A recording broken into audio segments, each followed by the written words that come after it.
What is the most underrated skill for a modern corporate lawyer in 2025? Of 100 lawyers being trained in a law school, only 35 end up practicing law. Every career is stressful. It depends on if you enjoy that stress or not. What is the difference between law and order? Law and order is still there, but the law is questionable. So if there is somebody who is starting his business in Dubai today, what are the three things he needs to be super careful about? Most people think you only call a lawyer when things have gone out of hand. You won't get to that notice stage if you have a solid legal framework. The focus has always been on what I do 5 to 10 and not 9 to 5. One myth or reality about being a business owner. While they say Mark Zuckerberg built Facebook alone, he didn't.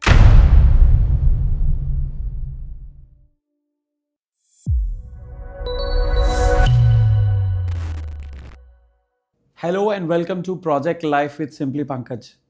And our today's guest has a very interesting profile. If you have ever thought of moving to Dubai, starting a business in Dubai, this is the guy you want to be in touch with. But it all didn't start the same way. At the age of 12, he wanted to be a golfer. At 13, he wanted to be a tennis player. At 22, he wanted to be a lawyer. And today, he just wants to be a very good husband. So let's ask, who is Archit? Somebody who helps you grow, whether it's personal, whether it's professional. I try my level best to help because that's the way I was guided from friends, from family, and that's primarily my focus on the people around me. I want to see everybody succeed because I'm a big believer that no individual succeeds. It is a group of people. While they say Mark Zuckerberg built Facebook alone, he didn't. He had his, at the time, friend, then girlfriend, then wife. Same way, it's no individual. So do you help people acquire businesses which are based out of Dubai or help set up their own businesses in Dubai? If that's the requirement. If the requirement is acquisition, then we assist with the acquisition. See, traditionally, when I first started my career in law, I realized that I'm a wealth of information. Everybody is comfortable enough in sharing their requirements, their growth plans, and later on I realized that as a de jure group, we're able to assist the whole way through. We're able to share acquisition opportunities with them, or if they just want to set up themselves, we can set them up as well. So it's a twofold operation from that perspective. And how did you guys come up with the name de jure? Being a lawyer, it had to be something related to law. So de jure means according to law in Latin, and later on a gentleman told me it means the same in Arabic. So on that basis, I hope it does mean that. But yes, that's how we came up with it. So if there is somebody who is starting his business in Dubai today, what are the three things he needs to be super careful about? The right license, the right people that they're working with to commence their journey, and a solid legal framework. Those are the pillars of starting or expanding your business in the UAE. Most people think you only call a lawyer when things have gone out of hand, you've received a notice. You won't get to that notice stage unless it's a genuine notice if you have a solid legal framework. A lot of people are facing various issues with types of licenses. See, Dubai's expanded immensely since 2020. True. There's so many different jurisdictions that you can get a license in. The focus needs to be what's the right license for you. Most people think it's monetary. Yes and no. That plays a factor. However, it also depends on the kind of services you provide. Service-based industries on the mainland, product-based industries, mainland, free zone. What kind of services you provide? Are they within the UAE, outside the UAE? Those are all different aspects and variables that are taken into consideration when anybody asks us these questions. You have lived at multiple places, Switzerland, Canada, UK. Why did you choose Dubai to settle in life? It's the global hub. It's the center point of the world. You look at the map and in reality, so this was of course an afterthought. The original plan was completely different. The original plan was to live in London for the rest of my life. I loved London, still do love it to a very large extent. Went to university in the UK, so it was the plan. However, very quickly I realized the economy is not going in the right direction. And when I got a job opportunity here, I moved. But the UAE itself, over time and COVID, proved that it's not just the architectural infrastructure or the transport system that is their superpower. Their superpower is the location. Their superpower is their relationship building with each of the countries globally, and that's fantastic because it's literally a global map. While we're in one little city, that little city itself is a global map. Is a world, yeah. Yeah. Is True. it is a world in its own, and a lot of people say it's a bubble. I don't think it's a bubble. I think it's a describing it as a bubble is an incorrect direction, because a bubble will burst and a bubble will just stay in its own little shell. However, the UAE doesn't stay in the shell. It doesn't know how to, and it shouldn't, because today we have a wealth of information. We have a wealth of individuals that come from different regions with different specialties, with different ideas and different concepts. And that's what everybody should capitalize on. They should be able to either learn from it, so capitalizing on their knowledge, or monetarily capitalize on it, because each country has specialties that most people don't even know about. What are the most common mistakes people do when looking to invest in real estate in Dubai? They think buying a one bed is the ideal investment for them. They don't, because of a lower ticket price. They think that that's the way to go forward. But in reality, when there's 1,000 of them, whereas there's only 202 beds, when you have to sell it, when you have to rent it, it's going to be that much more difficult, because everybody's growing, the economy is growing, the people are growing, their incomes are growing. They're going to slowly want more space. So the most common mistake that I feel most people are doing are investing into a smaller one bedroom or a studio. Studio is still more practical, but the one bed idealization has to come. That it's not the way forward. With a lot of political instability across the world, a lot of HNIs and ultra HNIs were moving to Dubai, Yes. which meant a lot of money was being thrown in as well in terms of cryptocurrencies for buying real estate. That trend has currently dipped down a little bit. Do you see that being revived again? Yes, definitely. With the growth in crypto, the market's going up. It will definitely come back. Bitcoin's 120,000, if I'm not wrong. Yeah. XRP's gone up. Solana's going up again. You have Ethereum that's gone back to its 4.3K mark. So definitely it will come back, because people have created the wealth from it. There's an acceptance for it now. There's slowly structures being built for it, where there's a law surrounding it. So it will come back, and it will come back much stronger than most people expect. People will find more elements of crypto to grow their businesses and to invest into various aspects, such as mining, which most people don't even understand, including myself. I'm guilty of that. But I know people who have focused on that years back, and now they're minting it.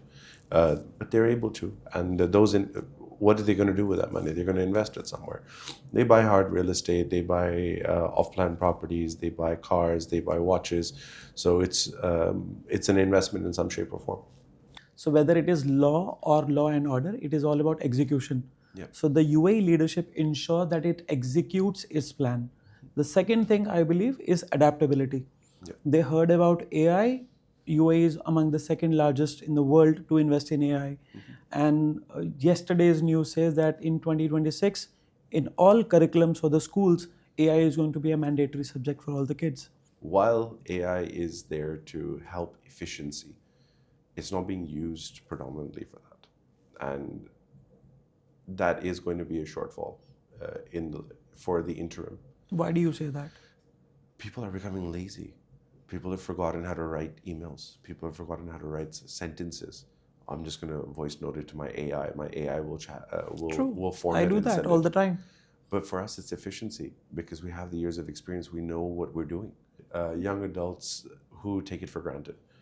and they then end up posing as somebody they're not, or having a skill set that they don't have because they are using AI for it. While they think they're smart and being over smart, somebody who has a particular skill set in a particular industry will be very quick to pick up on it, because when it comes down to execution, no one's going to be able to execute. So, do you think AI will be able to replace what you're doing for your clients today? To an extent. But the one thing that they'll never be able to replace is trust. You can't trust a machine that takes information from anything and everywhere. So trust and having a conversation and understanding what the requirements are. I can chat with an AI and tell it I want a 5-bedroom in Arabian Ranches. Can you explain to the AI what kind of vibe that you're looking for basis the remodel? Yeah. You can't. So that explanation, that relationship, you can't have it with a machine. How were you introduced to being a lawyer as a profession? I was actually doing biomedical science with the plan to be a dentist, following the footsteps of my mamu. But destiny had its own plans. My boy always used to say that he would be a great lawyer. He should do law. Yeah, that's how it transitioned from going from dentistry. I worked backwards when I realized that I didn't want to do dentistry. Worked backwards and decided what my skill sets were. I loved meeting new people. I loved new challenges, and I worked in several different industries during university. And I realized that I do enjoy being a people's person and meeting them, seeing what different walks of life they're from, considering my whole growing up and in different spaces, in different countries. So it was either public relations or law. That's when I realized that I would like to do law. And subsequently, there were application options for it, and I took them. What is the difference between law and order? Justice is the difference. Applicability in theory are the major differences. While everybody does their best to apply the law, law and order is primarily built by a place. It is built by your surroundings. It is built by the understanding of the law. It is built by the people who respect that.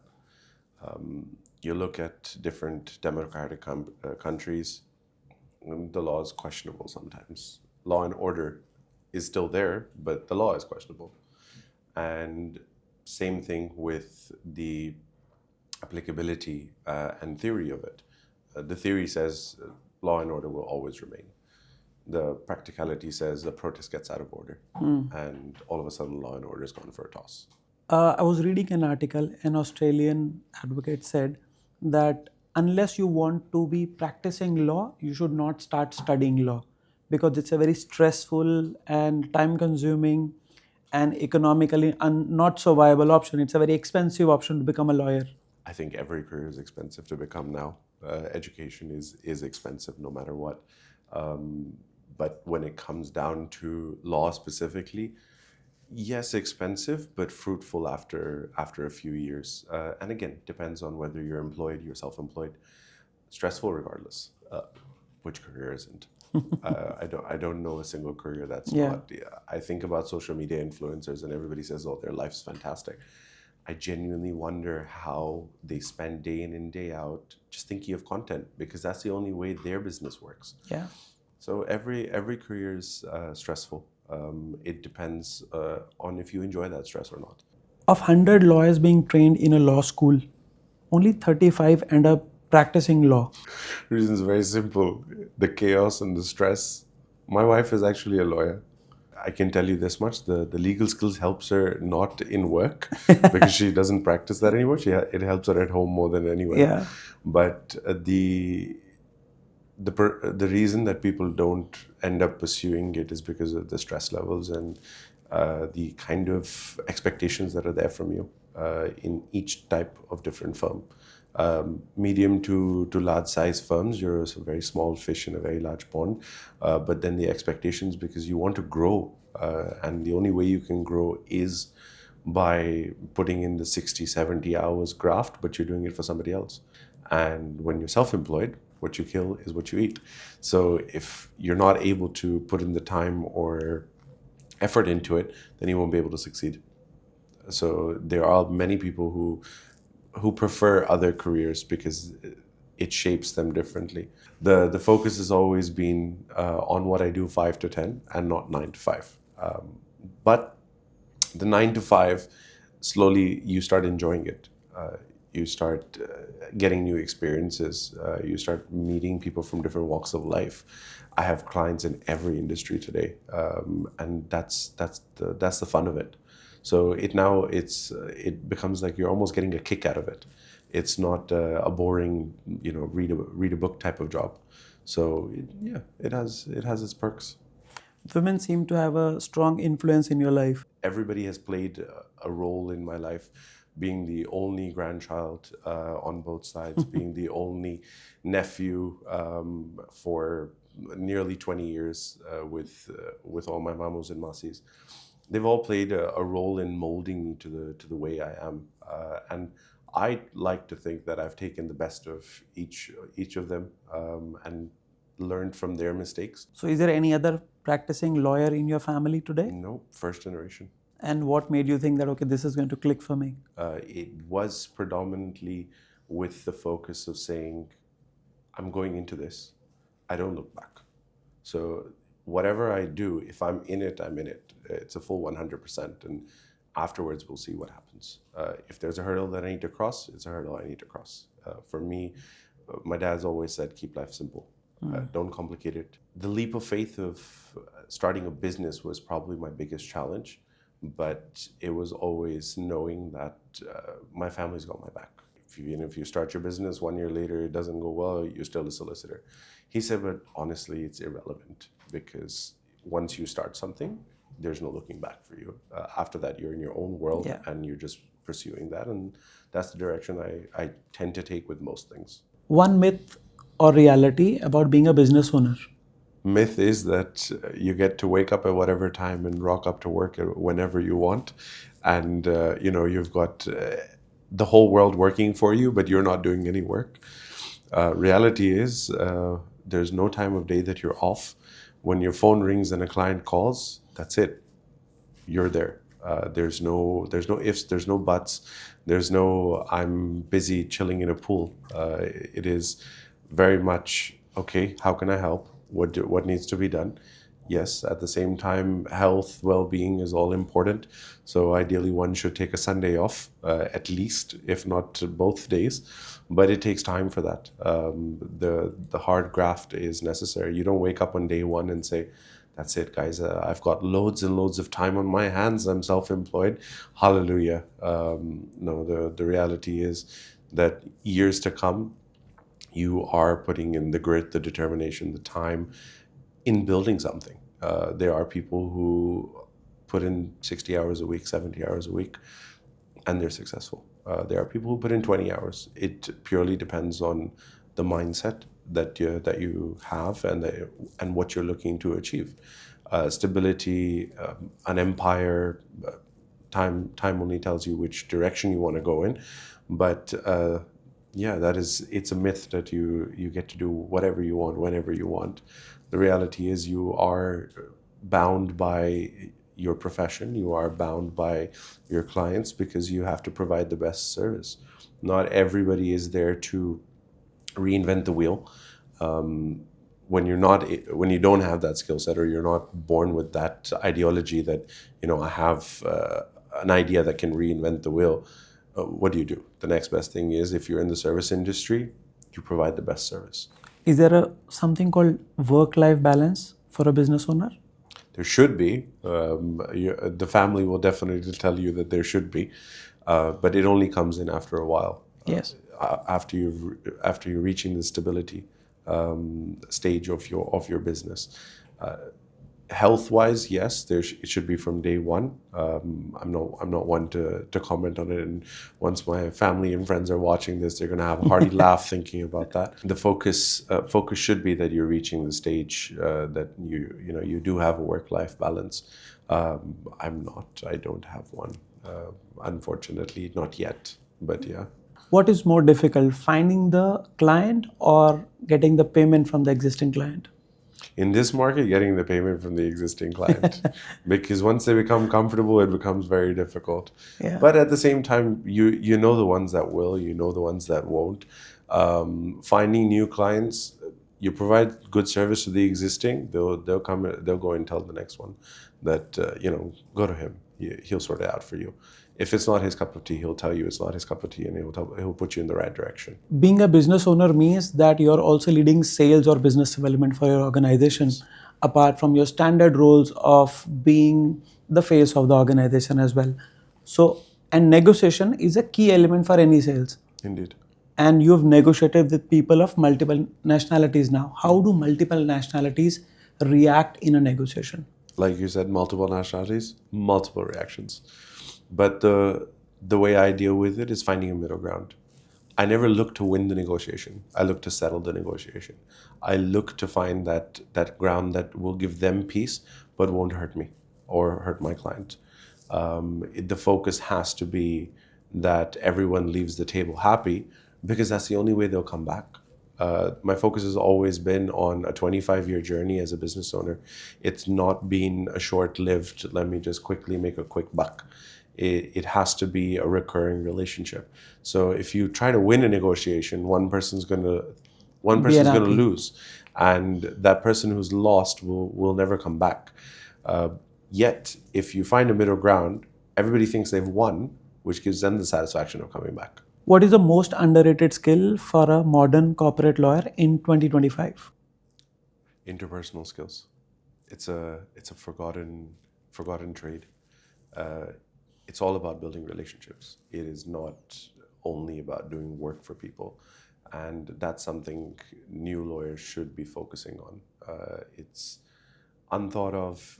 Everybody treats it as, yeah, it's just a part of it. But the reality is, without those interpersonal skills and having and building those relationships, you won't be able to succeed. Do you think Suits as a Netflix series has made becoming a lawyer very cool? Yes, definitely. Is it close to reality? In certain aspects. In certain aspects of negotiation, it definitely is a reality. Two things as a lawyer which you learned from this series, Suits. Dress well, it leaves an impression, and building relationships. Three key elements for dressing sharp. A good suit from Suit Supply or tailor-made, a good pocket square, and something that someone will remember you by. Either a watch, funky socks, which I also saw yours, which is I was glad because somebody shares the mindset.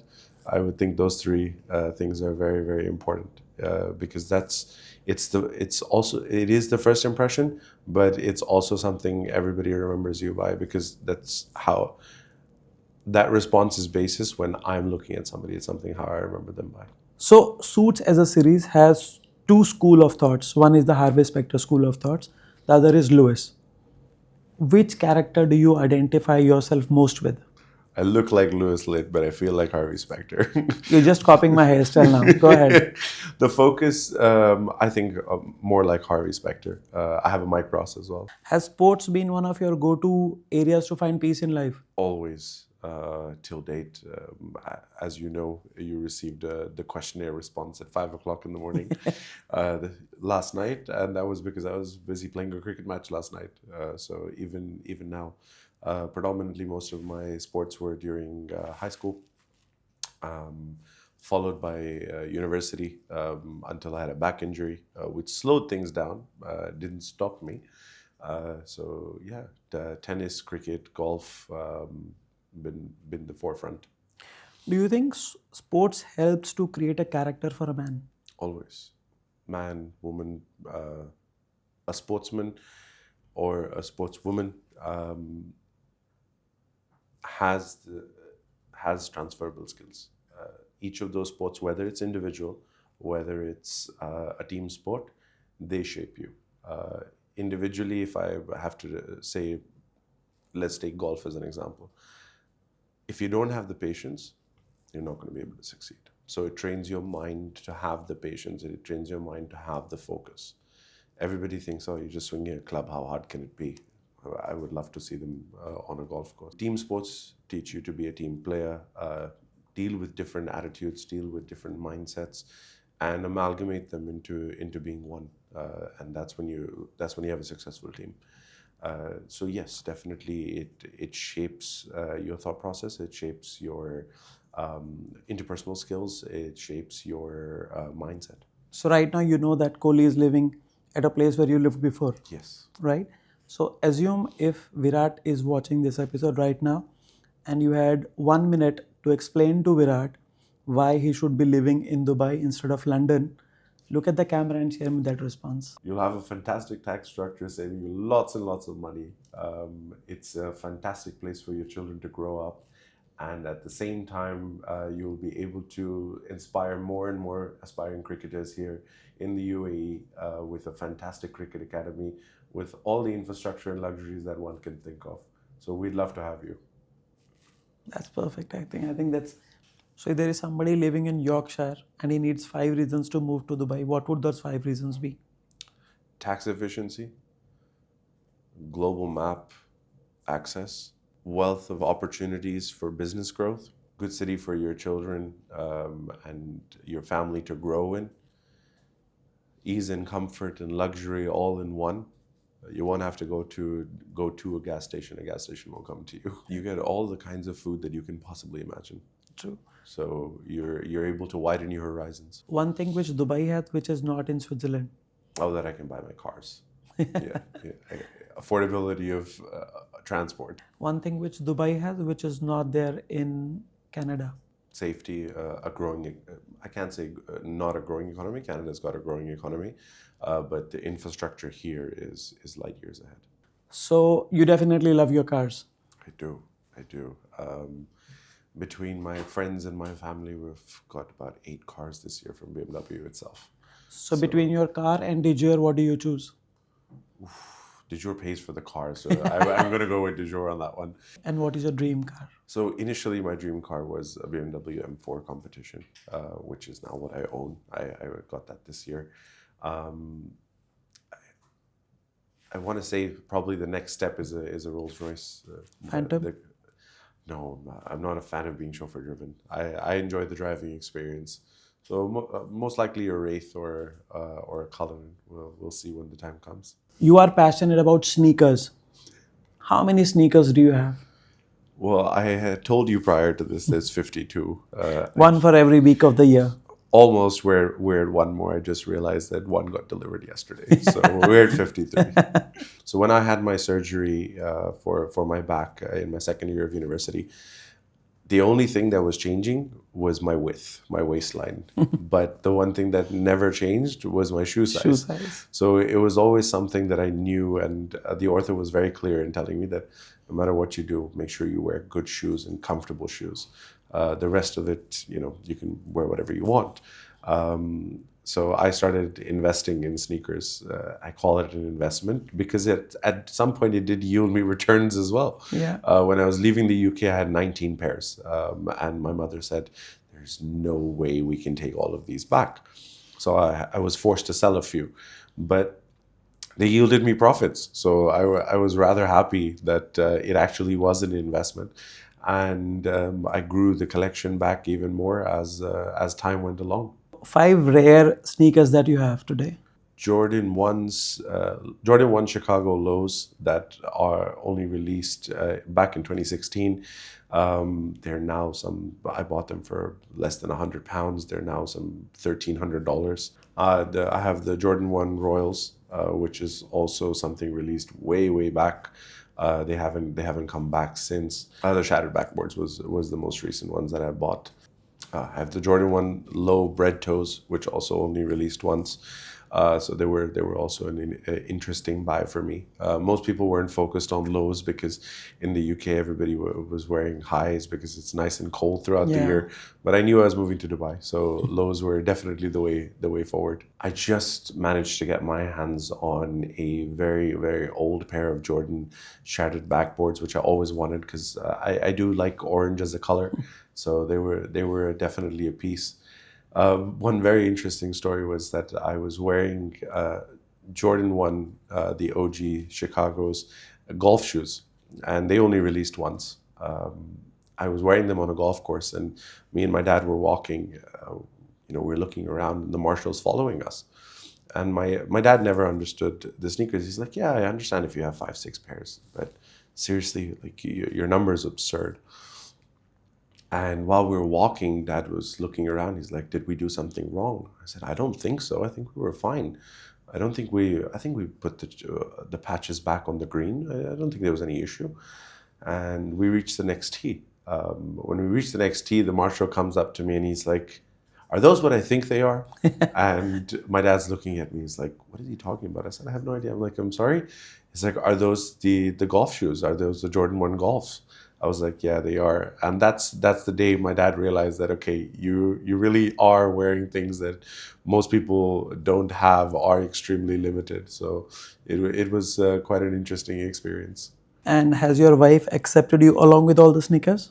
I think she has, but she's also now becoming a sneakerhead herself. So her shoe collection is expanding. We're undergoing a renovation at home, and You need a wall only for the sneakers. the contractor is also a close friend, and he looked at me when he was doing the designs, and he's like, "I don't know how to put this in a nice way, but either you buy less clothes because there's no space for your shoes, or you start selling a few shoes, or you get a new house because this is way too much, and I don't know how to fit them in." What kind of music do you listen to? Oh, for that I've got to have the time to listen to it. um, most of my drives, morning drive. First thing I always do is listen to an arti, followed by calls. It's not really something that's been focused on, but maybe once on a Friday when I'm driving home, now it'll be house and techno that I got introduced to because of my very, very close friends. In fact, my best friends in Goa. But other than that, it's pretty much been drop silence or it's a call. It's the only place where there's peace and quiet. Other than that, by the time I get home, there's a thousand things that everybody needs to get done because I was focused on work for the rest of the day. If you had to live without internet for one day, what would you be doing? Sleeping. I would just be sleeping, or I'd be sitting next to a pool or in a pool with drinks. That's it. Nothing else. If money was not a hiccup and you had X amount which you always dreamt of, what would you be doing tomorrow morning? I would be watching my family go and buy anything that they want without having a single thought of it. My thought process has always been that reaching that stage where money is not an object. That's not because it was an issue for us. It's predominantly because I want to give my friends and family the comfort that I can have. I tell most of my friends that if I'm doing something and I'm getting them something and they're like, "No, I need to pay you back." I said, "When I don't have it, I'll ask you for it. If I have it, I'll do it." And that's been always my mindset. If I had all the money in the world, I definitely would still be doing what I do. Why? Maybe at a lighter pace, but why I would be doing it is because I'm not a person who can sit idle. It's not something I can do.